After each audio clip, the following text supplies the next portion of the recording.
Hello friends, welcome to my YouTube channel. First टाईमच काल मी mini vlog बनवून बघावा म्हटलं आपल्याला जमतो की नाही.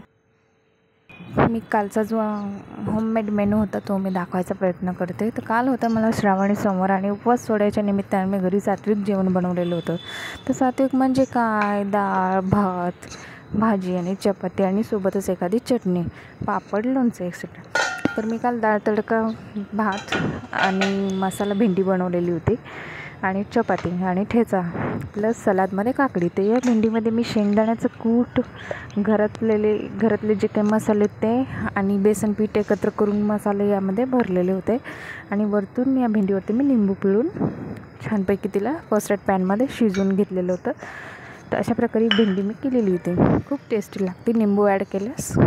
आणि सोबतच होती चपाती आणि ते यामध्ये लोणचं पापड मी नंतर ॲड केलं. तर तुम्हाला माझा व्हिडिओ कसा वाटला नक्की कळवा आणि thanks for watching my video.